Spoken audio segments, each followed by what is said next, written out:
മാഷിൻ്റെ കുഞ്ഞിപ്പെണ്ണ്. രചന റഫ്ന. അവതരണം സൽസ മുസ്തു.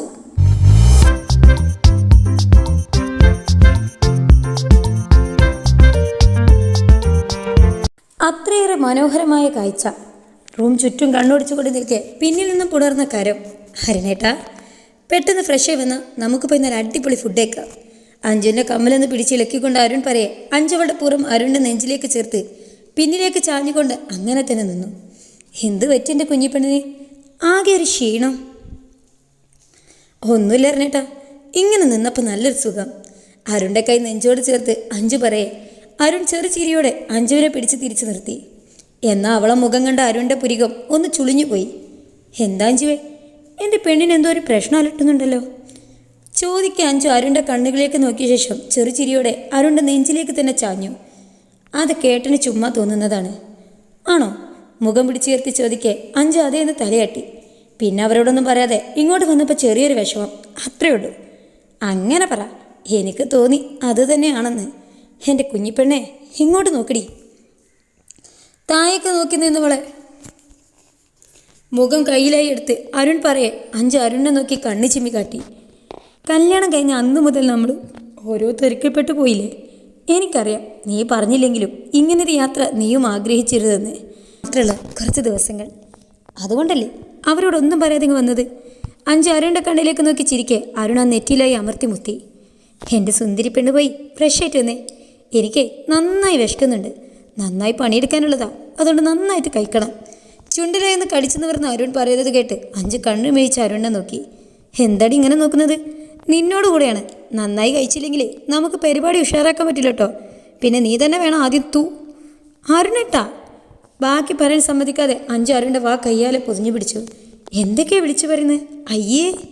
ചിരിക്കുന്ന കണ്ണുകളുടെ അനക്കം കണ്ട് അഞ്ചു കൈമാറ്റി അരുണിൻ്റെ നെഞ്ചിലായി പതിയെ തല്ലി പറയേ അരുൺ അവളെ മുഖത്തെ ഭാവം കണ്ട് ചിരി പൊട്ടിപ്പോയി. ഒന്ന് പറഞ്ഞപ്പോഴേക്കും നീ ഇങ്ങനെ.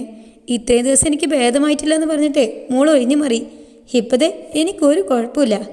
അപ്പം എങ്ങനെയാ കാര്യങ്ങൾ? പെട്ടെന്ന് കഴിച്ചിട്ട് വന്നാലോ? അയ്യേ വിഷള, ചിരിക്കുന്ന ചിരി കണ്ടില്ലേ? ഒരു കുഞ്ഞു തിരിഞ്ഞ്. തൻ്റെ വാക്ക് കേട്ടപ്പോഴേക്കും ചുവന്നു തൊടുത്ത് അവളുടെ മുഖം കണ്ട അരുണിനെ അവളെ വാരി മൂടാൻ തോന്നി. പെട്ടെന്ന് ചെന്നില്ലെങ്കിൽ ഫുഡിൻ്റെ കാര്യം ഒന്നും കറക്റ്റ് ആവില്ലെന്നുള്ളത് കൊണ്ട് അരുൺ അവളെ ഉന്തി തള്ളി ബാത്റൂമിലേക്ക് പറഞ്ഞയച്ചു. രണ്ടാളും ഫ്രഷായി ഇറങ്ങി നേരെ കഴിക്കാൻ ചെന്നു. അവിടെ കടലിനോടടുത്ത് അവർ തന്നെ സെറ്റ് ചെയ്ത് ഒരു ക്യാൻഡിൽ ലൈറ്റ് ഡിന്നറായിരുന്നു. കടൽക്കാറ്റ് ചെറുതായി വാള ചെയ്യുന്ന റൊമാൻറ്റിക് സോങ്സും ഒപ്പം കഴിച്ചാലും മതി വരാത്ത അത്രയും ടേസ്റ്റുള്ള വെറൈറ്റി ഡിഷുകളും. പരസ്പരം കണ്ണുകൾ കൊണ്ട് പല കഥകളും പറഞ്ഞ് ഇടയ്ക്ക് കൈവെള്ളയിലായി ഓരോ ചുംബനങ്ങളും നൽകിയും അവർ ഭക്ഷണം ആസ്വദിച്ച് കഴിച്ചു തീർത്തു.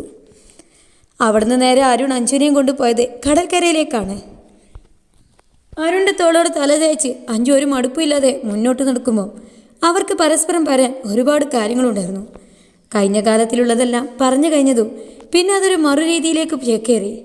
വരും കാലം ചെയ്തു തീർക്കാൻ കരുതിയ കാര്യങ്ങൾ, വീട്, കമ്പനിയിൽ കയറൽ, കുടുംബം, കുട്ടികൾ തുടങ്ങി ആ സംസാരം നിന്നത് റൂമിനകത്ത് കയറിയപ്പോഴാണ്. അതുവരെ അരുണിൻ്റെ കൂടെ വാത്തോരാതെ സംസാരിച്ച് നടന്നവൾ റൂമിലുള്ള കാഴ്ചകൾ കണ്ട് സ്തംഭിച്ചു നിൽക്കെ അവളുടെ എക്സ്പ്രഷൻ കണ്ട അരുൺ കുസൃതി ചിരിയോടെ പിന്നിലെ വാതിലടച്ച് ലോക്ക് ചെയ്തു. എനിക്ക് വയസ്സ് 20 കഴിഞ്ഞു. അതിനെൻ്റെ അമ്മായി പറ്റൂ. നിങ്ങളൊന്ന് സീരിയസ് ആയി തള്ളേ. പുറംതൊടിഞ്ഞ് അടി കിട്ടിയപ്പോൾ ജൂബി കാക്ക വിളിച്ച് റൂമിലേക്ക് ഓടി. അവിടെ ദിയയുമായി സൈഡിൽ കൊണ്ട് നിന്ന ജിനു എന്തെന്ന പോലെ നോക്കി. ആരെ ഫോണിൽ? ദിയാണോ? അപ്പുറത്ത് ദിയ അവളെ വിളി കേട്ട് ദിയയോ അപ്പോൾ ബാബിയുടെ എന്ന് ചോദിച്ചപ്പം ജൂബി ഫോണും വാങ്ങി ഇന്നുണ്ടായതൊക്കെ പറഞ്ഞു കൊടുത്തു.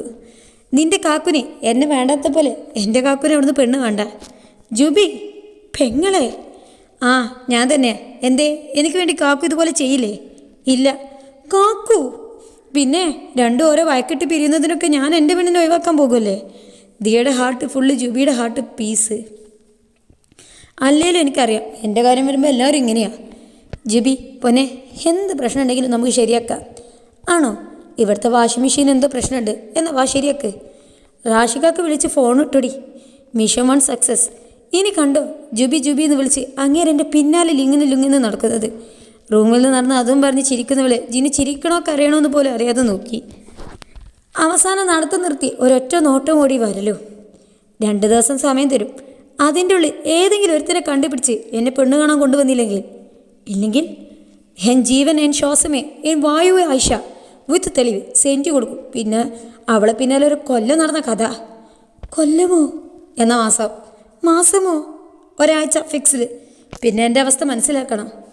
ഞാനല്ല, അവളാണ് എൻ്റെ പിന്നാലെ നടന്നത്. അത് നീ മനസ്സിലാക്കിയാൽ നല്ലത്. പുറത്തേക്ക് ഇറങ്ങി പോകുന്നവനെ ജുബി തായ്മയോടെ വിളിച്ചു. കാക്കു, അവസാനം എല്ലാതും കൂടി നീ എൻ്റെ തലയിലാക്കരുത്. ഞാൻ അങ്ങനെ ചെയ്യുമോ? ചെയ്യും, നീയേ അങ്ങനെ ചെയ്യൂ. അവളെ കണ്ണുരുട്ടി നോക്കിക്കൊണ്ട് ജിനു പോയതും ജുബി തുള്ളിച്ചാടി ശബ്ദം ഉണ്ടാക്കാതെ കൈ കെട്ടിച്ചിരിക്കെ അതിലൂടെ പോയ ഉമ്മ ജുബി അവിടുന്ന് ആട്ടി. ഡാ, നിങ്ങൾ എന്തെങ്കിലും ഒന്ന് പറയ്. നീ ചെയ്തത് തെണ്ടിത്തരാണ്, സ്വയം കുഴിത്തോണ്ടി വെച്ചതുമാണ്. ഇത് പ്രതികാരമായി അവളെന്തെങ്കിലും വലുത് ചെയ്യുമെന്ന് എൻ്റെ മനസ്സ് പറയുന്നു. അതിൽ യാതൊരു സംശയമില്ല, കാരണം അത് ജുബിയാണ്. നിങ്ങളാണ് മിണ്ടാതെ നിൽക്കുമോ? ഓഹോ, അപ്പം അങ്ങനെയായോ? എല്ലാം നീ തന്നെ പറയുന്നത്. എന്തെങ്കിലും ഒരു സൊല്യൂഷൻ പറഞ്ഞു താ. നിങ്ങൾ നേരെ പോയിട്ട് അവളോട് സോറിയും പറഞ്ഞു നോക്ക്. ഉറപ്പൊന്നുമില്ല, എന്നാലും നീ ഒന്ന് ട്രൈ. എങ്ങാനും അവൾ കയ്യിൽ നിന്ന് പോയാൽ റീഗ്രേറ്റ് അടിക്കണ്ടല്ലോ. നിങ്ങളടുത്തേക്ക് സമാധാനം തേടി വന്നേ എന്നെ ആദ്യം തല്ലണം. അതും പറഞ്ഞിട്ട് റാഷിക്ക് കീയും കൊടുന്ന് ഇറങ്ങിക്കിടന്നു. പിന്നാലെ നിൽക്കെ പറഞ്ഞിട്ട് ആദ്യം ആമനും പരസ്പരം നോക്കി ചിരിയോടോടി. അവളെ വിളിച്ചു നോക്കിയിട്ട് എടുക്കുന്നില്ലല്ലോ ഗേൾസ്.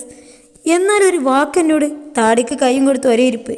ഫോണിൽ വീഡിയോ കോളിലെന്നാലും അവളിവിടെ ആത്മികമാവും. എനിക്ക് ഇത്രയും കാലത്തിൻ്റെ അടുക്ക് ആകെ കിട്ടിയത് 3 ഉമ്മയാണ്. അയ്യേ, നീ എന്തൊക്കെയാണ് ചിന്തിക്കുന്നേ? ജുബി കെട്ടാൻ മുട്ടി നിൽക്കുന്ന കാര്യം വീട്ടിൽ പറഞ്ഞപ്പോൾ എന്ത് കേട്ടു? 4 അക്ഷരം പഠിച്ച് ജോലിക്ക് പോകാൻ എൻ്റെ പട്ടി പോകൂ. അങ്ങേരെ കെട്ടി മക്കളെ നോക്കി വീട്ടിലിരിക്കാൻ പ്ലാൻ ചെയ്തത് ഞാൻ ആരായി? നിന്നെയൊക്കെ അക്ഷരം തെറ്റാതെ വിളിക്കണം. കുടുംബത്തിന് പേര് ദോഷം ഉണ്ടാക്കാൻ പറയുന്ന ജന്തുന്ന്. കോറസ് കേട്ട് ജുബി ഉണ്ടോ കാലുങ്ങുന്നു. അതെ, ഞാൻ തന്നെ എന്നെ ആക്ഷൻ ഇട്ട് ജുബി കയ്യിൽ ഫോൺ എടുത്ത് നോക്കി. എവിടെ എൻ്റെ കാമുകൻ? ഒന്ന് വിളിക്കുമോ? ഞാൻ ഈ രാത്രി നിന്നെ ഓർത്തിരിക്കുകയാണോ, കിടക്കുകയാണോ, ഉറങ്ങുകയാണോ? സാഹിത്യമായിരുന്നു ഉദ്ദേശിച്ചത്. മറ്റന്നാൾ എന്നൊരു ദിവസം ഉണ്ടെങ്കിൽ അന്ന് എൻ്റെ വീട്ടിലൊരു പെണ്ണ് കാണാൻ നടന്നിരിക്കും. ഞങ്ങൾ കൈ പറഞ്ഞിരിക്കും. അടുത്ത് തന്നെ കല്യാണം ഫിക്സും ആയിരിക്കും. ഇത് സത്യം, സത്യം, സത്യം. ബാക്കിയൊക്കെ അവളെ സത്യം പറിച്ചിൽ കേട്ട് വായും പൊളിച്ച് നിൽക്കേ റൂമിൽ ഇതൊക്കെ കേട്ട് ജുബിയുടെ പിന്നിൽ ഒരാൾ നിൽക്കുന്നുണ്ടായിരുന്നു. തുടരും. ഇനി എന്താകുന്നേ, കാത്തിരുന്ന് നമുക്ക് കാണാം. ചാനൽ സബ്സ്ക്രൈബ് ചെയ്ത് തൊട്ടപ്പുറത്തുള്ള ബെൽ ഐക്കൺ പ്രസ് ചെയ്തേക്കുക. ഇൻഷാ അല്ലാഹ് വീണ്ടും കാണാം. ബൈ.